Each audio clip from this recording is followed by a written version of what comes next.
Salut tout le monde, c'est Vairou, j'espère que vous allez bien. Aujourd'hui on se retrouve pour une petite vidéo pour vous présenter une config PC Gamer à 500 €.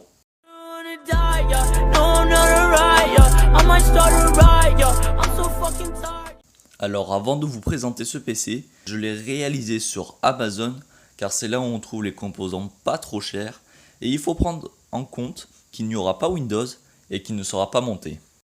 Alors les composants que je vais vous présenter vont être dans la description et si ce type de vidéo vous plaît, n'hésitez pas à vous abonner et à liker, ça fait toujours plaisir, et à me rejoindre sur mon serveur Discord. Si vous avez plus de questions, je vous mettrai le lien dans la description. Bon allez, c'est parti pour la configuration PC.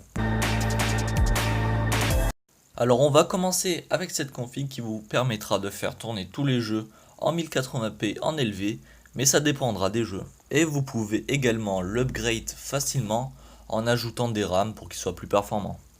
Alors on commence avec l'excellent Ryzen 5 2600 qui est vraiment un très bon processeur pour faire du gaming, voire même du streaming et du montage vidéo. C'est un processeur possédant 6 cœurs 12 threads, ce qui est énorme, cadencé à 3,4 GHz avec une finesse de gravure de 12 nanomètres et un TDP de 65 watts. Il sera fourni avec son ventirad de base avec sa pâte thermique appliquée, donc là aussi le ventirad sera très performant. Puis de ce qui est de la carte mère, j'ai décidé de prendre la Gigabyte B450M DS3H. Elle suffira même pour le Ryzen 5 2600. Elle suffira pour accueillir tous vos composants. Elle sera en chipset B450 qui sera totalement compatible avec le processeur et l'overclocker sans problème. Alors nous retrouvons de la RAM en maximum 3200 MHz 64 Go, ce qui nous suffira amplement. À l'arrière nous allons retrouver un port PS2 clavier souris, un port HDMI, un port DVI-D, un port RJ45 pour le câble Ethernet, 4 ports USB 3.0, 2 ports USB 2.0 ainsi que 3 sorties audio. Et de même pour 2 barrettes de RAM Ballistic Sport en 2666 MHz pour profiter du dual channel. Alors ce sont d'excellentes barrettes de RAM, 8 Go suffiront.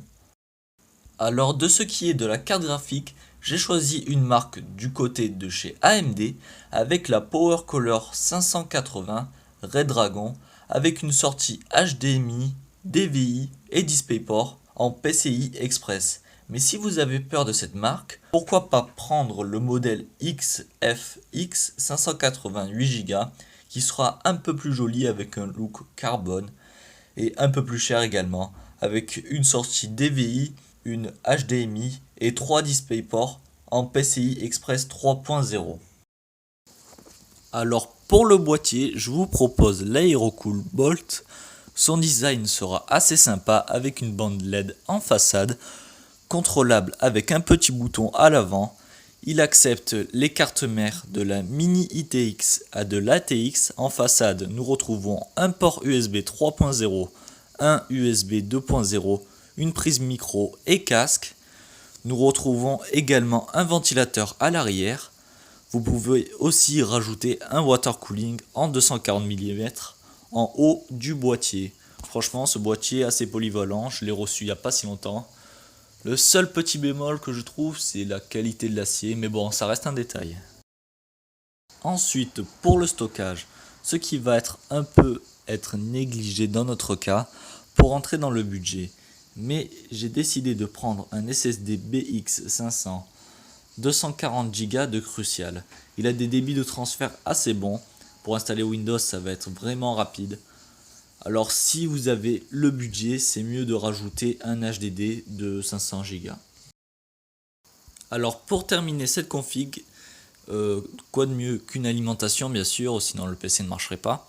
Je vous aurais bien conseillé l'Aerocool Luxe RGB 550 watts, mais selon un YouTuber assez connu dans l'hardware français, qui est tout simplement Asvox, il me dit qu'en termes d'alimentation, Aerocool c'est tout simplement pas terrible.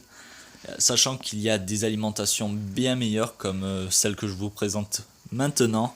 C'est donc Le VGA 500 watts, alors ces 500 watts nous suffiront largement pour alimenter tous nos composants.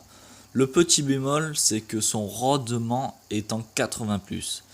Alors on retrouve 6 fiches SATA ainsi que 2 fiches PCI Express. Elle ne sera pas modulaire malheureusement. Alors voilà, la config PC Gamer à 500€ touche à sa fin. Si vous voulez d'autres vidéos de ce type avec des configs un peu plus chères, voire moins chères encore, eh ben n'hésitez pas à me le dire dans les commentaires, je me débrouillerai à faire ça. Bon sinon c'était Vairou, à la prochaine.